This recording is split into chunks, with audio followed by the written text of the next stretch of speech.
Boom. All right, so we are now recording. Good morning again to everyone. There are now 17 participants, which is a good number of people.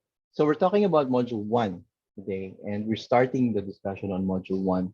And I think one of the first things um, I'd like to say, and I'll start the ball rolling with the conversation, is that uh, module one introduces us to the idea of what the course is studying, and the course is studying narrative, right? It looks like elements of fiction on the surface. It talks about a lot of the same things, but there is a very big difference in how those ideas are approached, and it really boils down to um, this idea of uh, narrative being the study of narrative being an examination of how a story functions in a very mechanical or functional way. So we're not really interested, for example, in the personality of a character. We're more interested in how the character as a function operates inside the story, right? And we can talk about the same thing with the other elements that we have. You know? Some of you were asking about the perusal activity. To be honest, I'm still coming to grips with perusal as an app. I like it, but I'm not very good at it. So I will be looking at so I have your stuff up, and I'll be looking at them, and I will. It's practice for me also, to be honest, right? It's practice for me to use.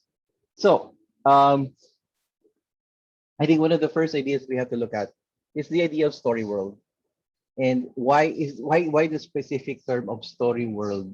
And because one of the things that narrative looks at is the story, yes, but also the reader.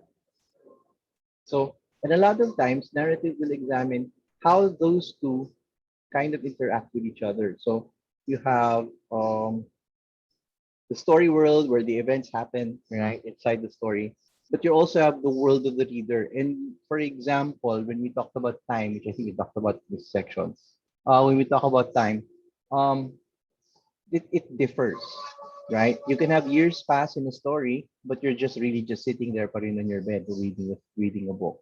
So there is that difference in time and difference in experience, and therefore there is that examination of why do we do that and how do we do that, right? Um, so with that said, no, I know you guys have a lot of concerns about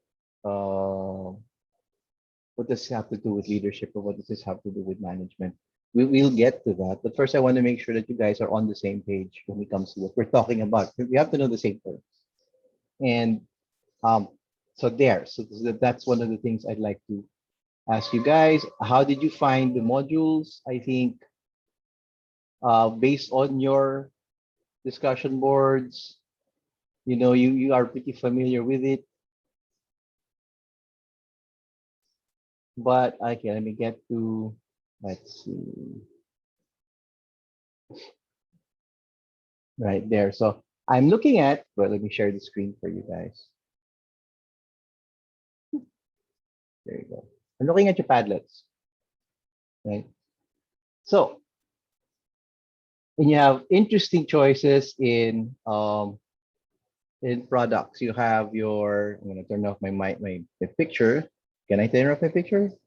I can't turn off my picture. Anyway, you have interesting um choices of products. You have the goods, the Snickers ads, So there is a clear um sense of, you understand that props morphology can be applied to these things. The other thing, however, is that are these the only ways by which you can apply props morphology? Right? Does props morphology require let me stop sharing for a bit. Does props morphology require us um to have a villain in the story? Like as in a person villain? Or can the villain be conceptual? Can the villain be not present in the story and yet still be able to follow uh, props morphology? What do you think?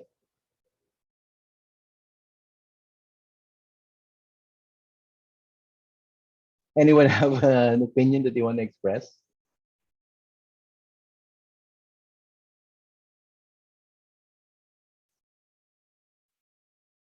Oh, there's more people coming. Yeah.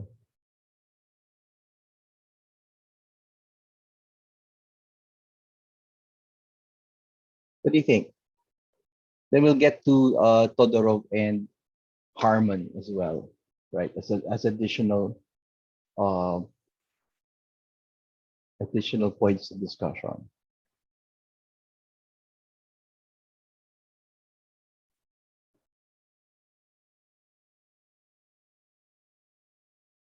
A lot of people have not had the coffee yet. Sir, I think that a villain can be a concept, especially when it's like, for example, like in advertisements, like I read in the reading that the villain could be the lack of something. Yeah, Yeah. So could be the lack of like um safety or like lack of intelligence, and then somebody's offering you something. And yeah. yeah. So here's let me share with you an example of something that looks like props morphology to me. No, and see if I can find a good example of it.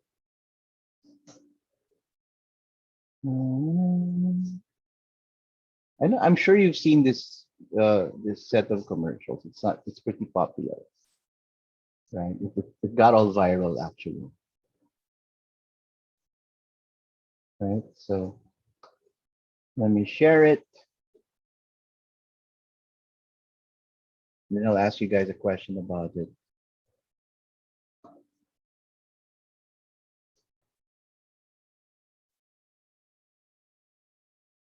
Can you hear the audio? No? Wait. Audio. That's the funny thing about these things. Wait, stop share first. Again, share, video, share. Right, go.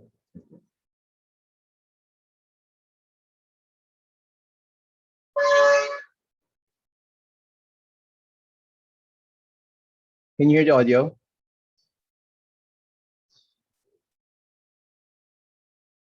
Wait. Can you hear it? But it's sir.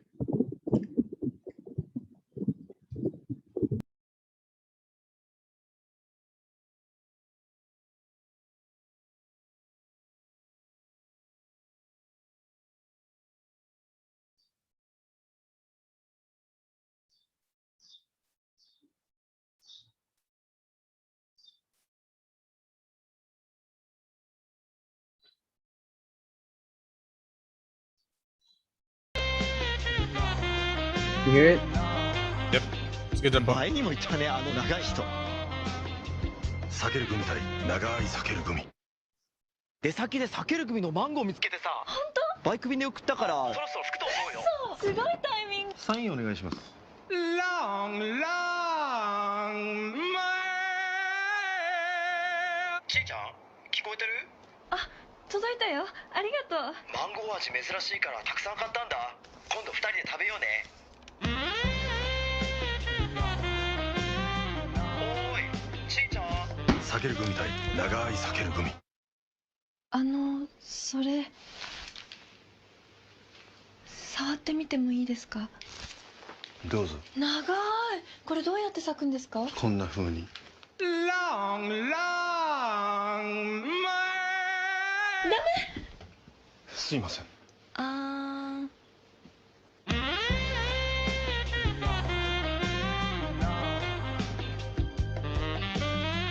避ける組対長い避ける組。はーい。電話出ないから心配になって。ちょっと寝込んでて。これ持ってきたから一緒に食べよう。今日は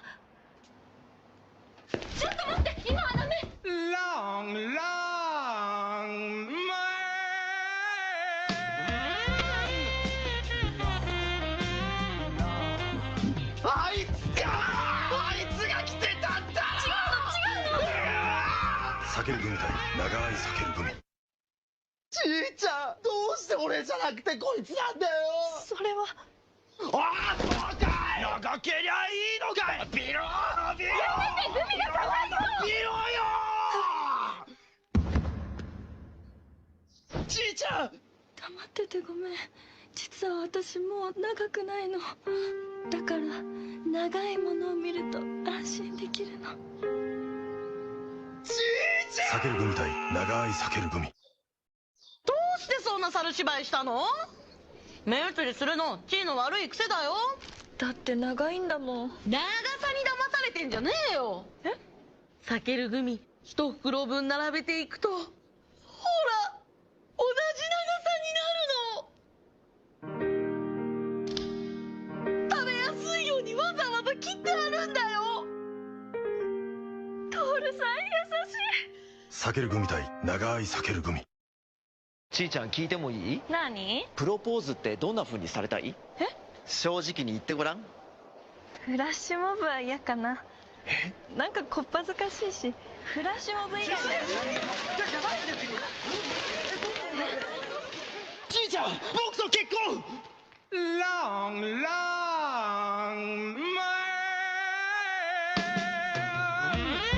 耳長っ。避ける組対長い避ける組。ちいちゃん。ダメ。結婚式までお預け。シェー、おやすみ。おやすみ。シートベルトをお締めください。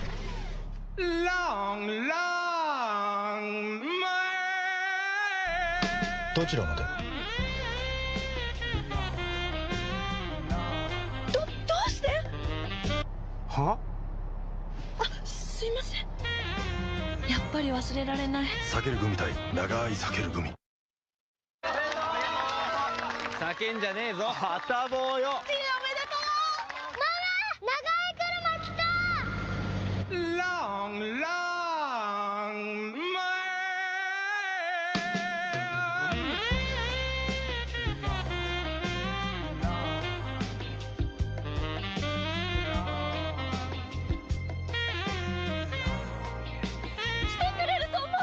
避ける組対長い避ける組。私、長い間あなたのこと待ってたの。トールさんごめんなさい。私のことは忘れて。分かったでしょ？私はひどい女なの。ああ、もうやだ。どうしていつも俺の前に現れるんだよ。一目見た時から君のことが。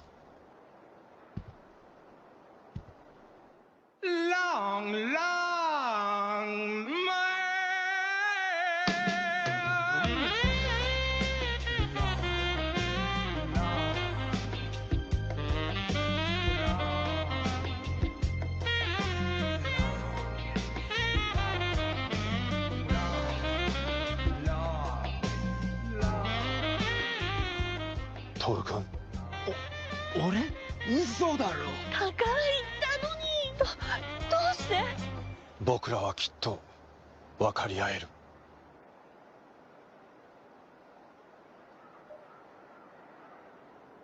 触ってみてもいいですか？ああ、きっとみんな分かり合える。避ける組長い避ける組。So,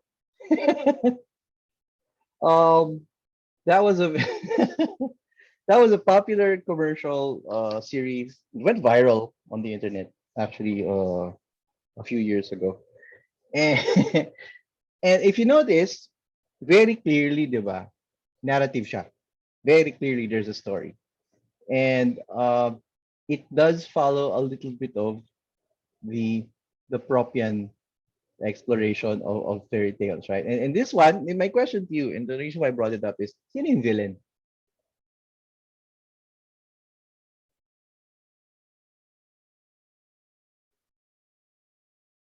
Who do you think? Give it a shot.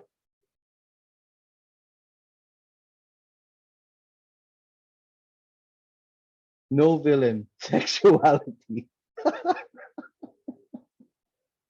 um, obviously, diba? Obviously, the the the commercial was using sex. PMS. Was the commercial was using sex as a way of selling. Actually, not just sex. It was using phallic symbols to sell, gummy candy, and that in itself was hilarious, especially since you're talking about. Um, oh wait, somebody says the villain changes a lot. What do you mean? So I just feel like in every sort of like snippet or every sort of commercial, there's always a different villain because the plot twists so many times towards the end. So I feel like it changes. True. I mean, if you really had to, right? If you really had to say there has to be a villain, then Yeah. sometimes it's Chichan, sometimes it's Long Long Man, right? Sometimes it's I forget the guy's name, Takeru, right? Uh, and yet, in truth, diba, what's the real villain here? The real villain here, I think, for me, um, is the candy, right? It's the one that causes everybody the grief that they have, right? The long candy and the short candy, and yeah, and Inigo makes a good point that for some reason the candy is seen as a sex thing. Never mind that I think there is a lot of irony involved in actually using using that candy as a sexual object because it's probably one of the least sexy things you can actually think of, right? Flavored gummy. But and the other thing that I'd like to ask you guys is do you want to buy the candy after watching the commercials? Marco says yes. Candy says yeah. So it worked, right? It worked. No, kasi I'll think of his gummy. But the thing there is if it made you and how it's longer than mine. Well, it's longer than anyone I ever seen if it's that long for one thing. Um, but di ba, if we shift away from just the storytelling itself and into what the storytelling was for, which is something that we'll be talking about in this course, the point of that commercial was to sell the candy, right? And I think surface reaction for a lot of people when they say this, what does this have to do with the candy? It doesn't talk about how good the candy tastes, right? It doesn't talk about any of the features of the candy other than length, right? And yet, a couple of people have said, I'd buy the candy. So it worked, right? It will cause people to buy the candy. And therefore, you realize sometimes narrative can tell a story and make you do something without without actually it telling you anything about the product that you're selling. And you can think about some of the commercials you've seen that have caused you to buy stuff. And did you actually learn anything from the commercial that made you want to buy stuff, or did you just think that it was so cool I had to have it, right? And I'm pretty sure I've gone through this, and then experienced buyer's regret after you get the product and like, why did I get this? Right? That's happened to me a couple of times. So anyway, right? Other than prop, the reason why we shared props morphology really wasn't so that it's the only framework that we use, because props morphology is actually very specific, right? Prop looked at the folk tale, and so sometimes it doesn't work, right? It won't work as well, which is why I shared with you Todorov's equilibrium theory, because I think Todorov's narrative theory is a little more um, widely applicable, meaning that you can use it on a host of stories. It doesn't have to be a folk tale, and it will still work. So, like, if we shift gears and instead of talking about prop, and we look at Todorov and look at the same commercial, you realize it works, right? Because basically, Todorov took a wider view of stories and figured out what do nearly all stories have in common. And his idea was very simple, right? Equilibrium, disequilibrium, a struggle to return to equilibrium, and maybe equilibrium again. Um, that's basically the the structure of any story, right? And it doesn't have to be dramatic. It doesn't have to be extremely action packed, but it will always be there is a there is a stability at the beginning that's disturbed, and then the most of the story will have to do with how the characters try to regain some sort of stability, and then at the end, usually a kind of stability is reestablished, but it need not be the same form as the one that it had at the beginning. There is a little bit of caveat now when you're talking about, let's say, serial stories, stories that continue, because the equilibrium is never fully realized. Why? Because you still have an upcoming um, episode which will require another disequilibrium. So it's never fully resolved. Uh, I don't. I like. Did you guys have you guys been watching this Marvel show called What If? Yes, yes, sir. Right? Have you guys been watching it? What If is a very interesting uh, and very old, actually, Marvel idea. And what they do is they will just say what if and write a story about it. And interestingly enough, those stories, if you look at the what if stories, they're self-contained. They don't relate to each other. And so you have a very nice, compact example of equilibrium, disequilibrium, and re-equilibrium. And okay, before I start talking about it, did you guys watch the latest one with Doctor Strange? Yes. Yes. There's a new one, sir. Oh, Yeah. I haven't seen it. But don't get me to watch it yet. Mamaya na. I have work to do. But am I before I start talking about it, am I gonna spoil it to anyone if I start talking about the Doctor Strange episode?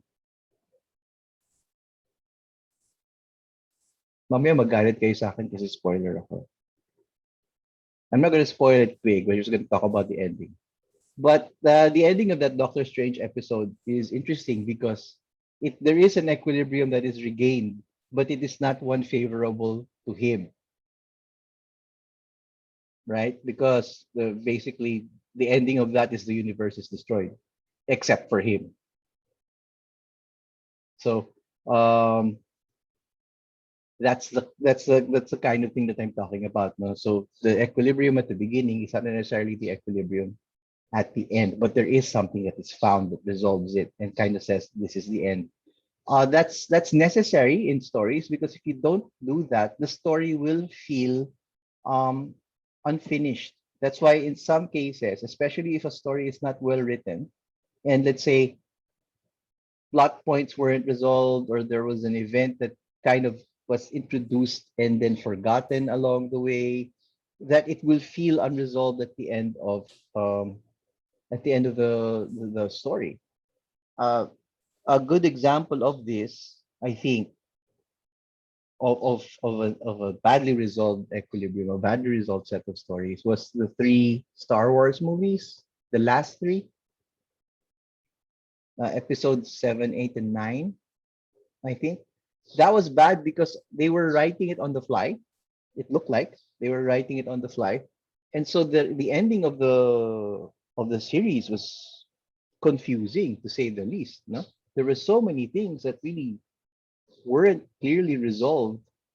Um, and it was partially because I think the writers and the producers were too busy trying to please the audience and not tell a story, which is a strange thing. You'd think that telling the story is pleasing the audience, but in that case, my suspicion is that they were running on tawag dito, they were running on surveys and focus group discussions to find out how they want to do the next story, and it kind of ruined it.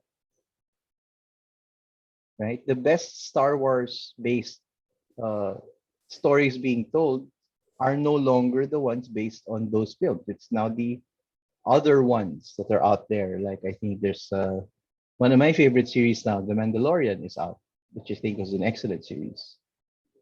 And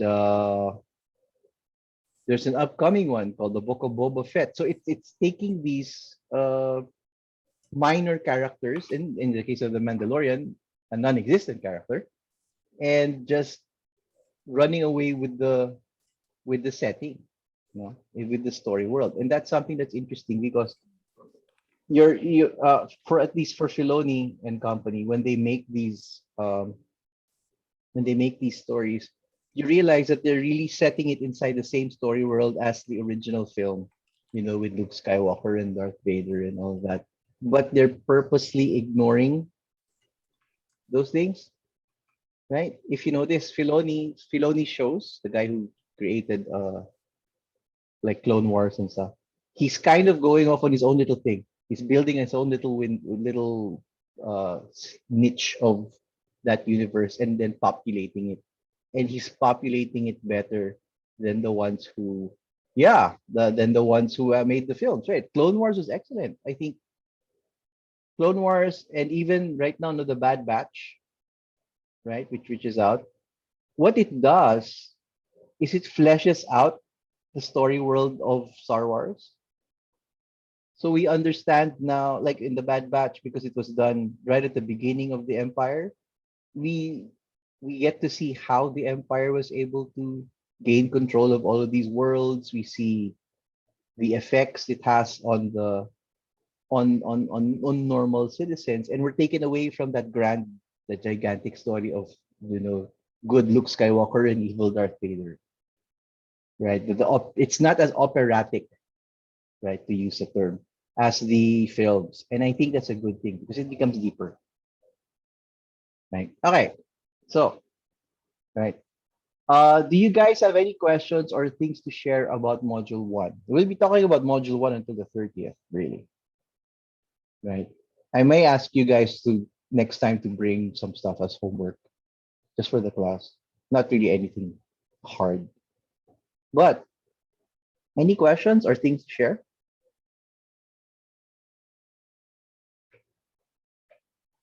Sure, I have a question actually. Go. Can the villain be, the protagonist also? Like, is there an instance of that happening po? Yeah, I mean, the kaya lang kasi you have to kind of reorganize your thinking about it, no? Can a bad guy be the protagonist, right? Can the protagonist be evil? Yes. Yeah, I know my wording's pretty off, but I hope you get the point. Yeah, I do. I do. Yeah. One of my favorite shows in the past few years was a show called House of Cards, right? And if you, I don't know if you guys have seen it, right? You could probably still look it up. The problem with House of Cards was the star of the show, Kevin Spacey, kind of imploded. But House of Cards was the story of Frank Underwood, which is played by Kevin Spacey. And Frank Underwood begins the story as a congressman, if I remember right. He begins the story as a congressman, and he's a corrupt congressman. He's corrupt, he's ambitious, he will do anything to gain power, and he will kill to gain power. He kills a couple of people at the beginning of the series. And the thing about it is there is nothing heroic about Frank Underwood. But he's the protagonist in the story. You follow his story. He's the guy that you follow. It's his story. It's how he ascends into the presidency, actually. And he's not a good guy. The first scene, literally the first scene of the show, is Frank Underwood killing a puppy. Right? In front of you. As in, kasi the interesting thing about that show is the main character talks to you, the audience, as if you were there, as if you're his kind of partner. So he will talk to you. And so he's killing the puppy while talking to you. Right? He's strangling a puppy to death. They find a puppy on the road, got hit by a car, and instead of saving it, he strangles it. And then when his aides come, he says, "Oh, I wasn't able to save it. I was trying to save it." Right? That's the first scene. That's how your character. That's how Frank Underwood is characterized. And the thing is, yes, he's a bad guy, but when you watch it, it's just so wonderful the way you follow him, and you can't help but root for him to some degree. Never mind that you're not rooting for a good guy; you're rooting for a bad guy, right? So if you go on and look for it, I think House of Cards, the first maybe 3 seasons is okay. Actually, all of them are okay, except that because Kevin Spacey kind of nasira yung show, because the show was actually designed after Henry VIII, if I remember right, Shakespeare's Henry VIII, and so it follows the same trajectory where you'll follow a guy who goes up, becomes successful, and then falls. The problem was he had already got Spacey up and Frank Underwood to that pinnacle, and he was supposed to do his fall, and then that whole scandal with uh, Kevin Spacey happened, and then Trump got elected, and suddenly the what looked like horrible things that Frank Underwood was doing as president paled in comparison to what Donald Trump was doing in real life. And the show had to struggle with that because suddenly they were competing with the news and they couldn't beat the news. As in, Donald Trump was just doing so many things worse than Frank Underwood that they couldn't beat it, right? But how do you beat the news? So that show kind of had that rather sad ending. But if you guys watch the first few seasons of it, it was an excellent show, and it's a bad guy, right? Another show which you guys might be interested in is a show called Succession. Have you heard of it? No, children. You have to know these things. Okay, so Succession is an HBO show. It's ongoing. It's going to debut its third season. And Succession is about uh, a family, right? It's a family of a very wealthy uh, news, news conglomerate. The family owns a very powerful and very influential news conglomerate, which is not known for the best news. However, it's known for biased news. It's known for trashy reporting and stuff like that. Think of Fox News, and I think that's what they based it on. But the premise of it is that the head of the family suffers a very bad stroke, and the children of that guy all come together and they start to think about who is going to take over the empire. And none of them are good. None of them are noble. So some of them may have noble intentions, some of them may seem good, but none of them are. And so it's this battle of all these nasty characters. And it's actually quite fun to watch because one, it's acted very well, and two, because you don't really root for any of them, but you're watching them go through this constant battle of wits. It's brilliant. It's a brilliant show. The third season is coming out, like I said, and the twist. The other twist is that the dad recovers and gets better. So after they try to do all these things, the dad recovers, and so now the children are having to contend with each other and the dad for control of the company. So it's brilliant acting. What's the name of Macaulay Culkin's brother? Basta, the younger brother is there. It's a show that I can't stop. Whenever it comes out, right? It comes out every few years on HBO. I can't stop watching it because yun nga, no heroes in that one. No heroes, protagonists. You can technically say they're all villainous to some degree, right? None of them are, good guys, but it's just a compelling story to watch. And so there, I hope those are examples of villains. It is. I think that's the thing about it. It came out around the same time as Game of Thrones. But it's modern, number one. Number two, it's a comedy. It's actually fun. It's a very dark comedy, but it's a comedy. So they do get into some strange situations, and some of the characters are comic, but it's just so much fun to watch. It's like watching a rich family's dirty laundry go out in public. And to me, there's a little bit of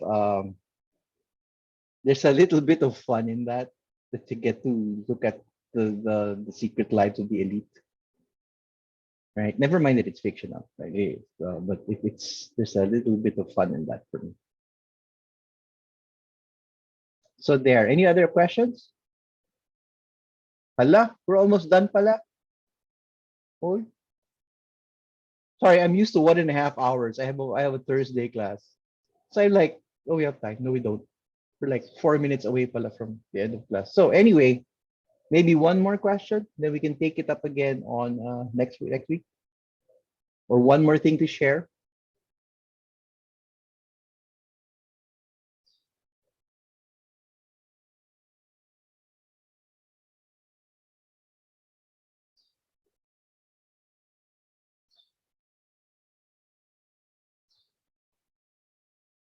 Oh, everybody's quiet again.